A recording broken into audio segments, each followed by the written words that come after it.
हम सब के नेता देश के यशस्वी गृह मंत्री माननीय अमित शाह जी का 23 तारीख को विशाल रैली है। इस रैली की तैयारी के लिए आज बैठक थी और उस बैठक में हम लोग इसको ऐतिहासिक रैली बनाने के लिए तैयारी कर रहे हैं और मोदी जी, जोगी जी जो काम किए हैं उसको जनता को बताने के लिए एक विशाल रैली, जिसमें हमारे प्रत्याशी रितेश पांडे जी को भारी बहुमत मिले। राजा भैया, आप लोगों को 2 चुनाव में समर्थन दिया था, इस चुनाव में समर्थन नहीं दे रहे, क्या कहेंगे? देखिए, बहुत सारे लोग समर्थन दे रहे हैं, अब ये उनकी व्यक्तिगत वो है और भारतीय जनता पार्टी 80 की 80 सीटें जीत रही है। ये मोदी जी के काम के आधार पर जीत रही है, जोगी जी के काम के आधार पर जीत रही है। आदि कह रहे हैं 4 जून को इंडिया गठबंधन की सरकार बन रही है। आज इलाहाबाद में उन्होंने बोला, आज इलाहाबाद में बोल तक तो पाए नहीं। राहुल गांधी जी, अखिलेश यादव जी, उनके गुंडों ने इतने हुड़दंग उन्हीं के मंच पर कर दिया कि वो बोल नहीं पाए, बिना बोले ही भाग गए। तो ये बताइए, जो चुनाव से पहले ही इस तरह के हुड़दंग कर रहे हैं, एक सीट नहीं मिलने वाली।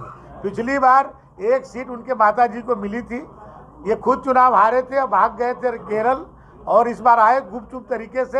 अंतिम दिन रायबरेली से पर्चा भर दिए, इस बार रायबरेली से भी हारेंगे, एक भी सीट नहीं मिलने वाली। इनकी सरकार आएगी ही नहीं कभी। राहुल जी कहते हैं 1 लाख रुपया पर ईयर दिया जाएगा। देखिए, ये मुंगेरी लाल के हसीन सपने देख रहे हैं। लोग जानते हैं कि एक भी, पिछली बार एक सीट मिली थी 80 में से, इस बार एक भी नहीं मिलने वाली है। तो जो कहें वो कहें, ये कुछ भी नहीं करने वाले हैं।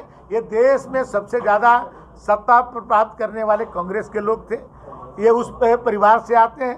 ये देश में इतने दिन तो क्या कर रहे हैं, तो क्यों नहीं किए? इसलिए आज मोदी जी को करना पड़ रहा है। जो 75 वर्षों में नहीं हुआ, वो मोदी जी 10 वर्षों में कर रहे हैं। 400 हार है। केवल वो अखिलेश जी अपने परिवार के लिए लड़ रहे हैं, केवल अपने परिवार के लोगों को टिकट दिए, भाग रहे हैं।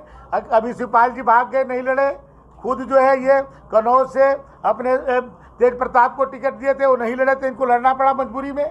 तो ये केवल अपने परिवार के लोगों को लड़ा रहे हैं, इनको कोई और देश और प्रदेश और अपनी पार्टी से मतलब नहीं है।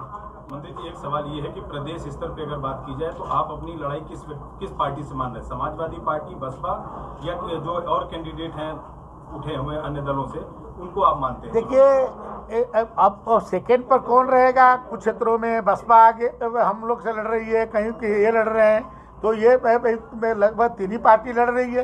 कहीं से सपा कांग्रेस का गठबंधन है, कहीं बसपा है, तो कहीं ये है। लेकिन एक भी सीट किसी को भी नहीं मिलने वाली है, 80 की 80 भाजपा को मिली। मंत्री जी, अखिलेश यादव कह रहे हैं 400 पार नहीं 400 हार है। पिछली बार भी कह रहे थे, 2022 के चुनाव में कह रहे थे 400 सीट हम पाएंगे, 3 विपक्ष पाएगा। जनता ने उनको बता दिया। इनको तो विरासत में राजनीति मिली। इनके पिताजी माननीय मुलायम सिंह जी ने इनको चुनाव जिता करके इनको मुख्यमंत्री बना दिया।